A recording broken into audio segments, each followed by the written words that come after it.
മലപ്പുറം വഴിക്കടവ് വെള്ളക്കട്ടയിൽ ഷോക്കടിപ്പിച്ച് കാട്ടുപന്നിയെ പിടികൂടി വിൽപ്പന നടത്തുന്ന സംഘങ്ങൾ ജീവന് ഭീഷണി ഉയർത്തുന്നതായി നാട്ടുകാർ.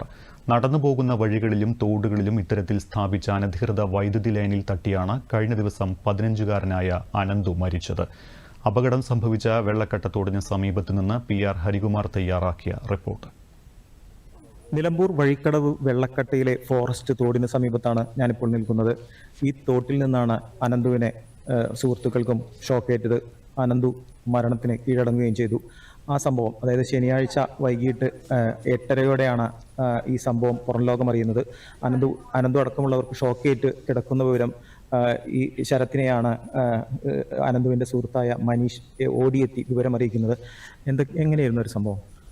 അവൻ വീട്ടിലേക്ക് മീൻ പിടിക്കാൻ പോയതാണ് വീട്ടിൽ നിന്ന്. അപ്പോൾ മീൻ പിടിച്ചുകൊണ്ട് നിൽക്കുമ്പോൾ ഷോക്കേറ്റത്. അവിടുന്ന് ഷോക്കേറ്റ് മൂന്നാൾ കിടക്കുന്ന സമയത്താണ് അവൻ കരയത്തായിരുന്നു. അവൻ വീട്ടിലേക്ക് ഓടി വന്ന് പറഞ്ഞു ഇങ്ങനെ ഷോക്കേറ്റ് കിടക്കുന്നുണ്ട്, താഴത്താണ് പറഞ്ഞു. അങ്ങനെ വീട്ടിൽ നിന്ന് ഓടി വന്നു. ആ സമയത്തും കൊണ്ട് തന്നെ അച്ഛൻ ഫീസ് ഊരാനുള്ള നടപടികളൊക്കെ എടുത്തു. ആ സമയത്ത് ചെന്ന് നോക്കിയപ്പോഴും ഷോക്കേറ്റ് കിടക്കുകയാണ് ഇവർ.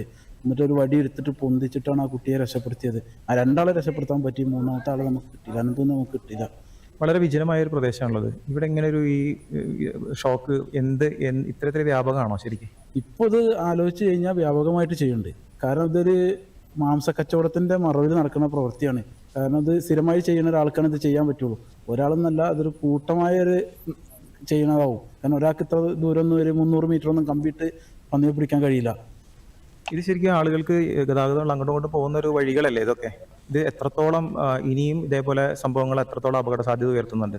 ഇപ്പോൾ ഇവിടെ താമസിക്കുന്ന ഈ 5 കുടുംബങ്ങൾക്ക് പോയി ചെല്ലാനുള്ളത് ഈ തോട് കടന്നിട്ട് പോകണം. അപ്പോൾ ഈ തോട്ടിൽ ഇങ്ങനെ കറണ്ട് ഇടുകയാണെങ്കിൽ ഇനിയും ഇതിലെ ആൾക്കാർ അകപ്പെടുകയുള്ളൂ. ഈ നടപടി നടത്തരുത്. അതിന് വേണ്ട നടപടികൾ സർക്കാരിൻ്റെ ഭാഗത്തുനിന്ന് നിർബന്ധമായി സ്വീകരിക്കണം.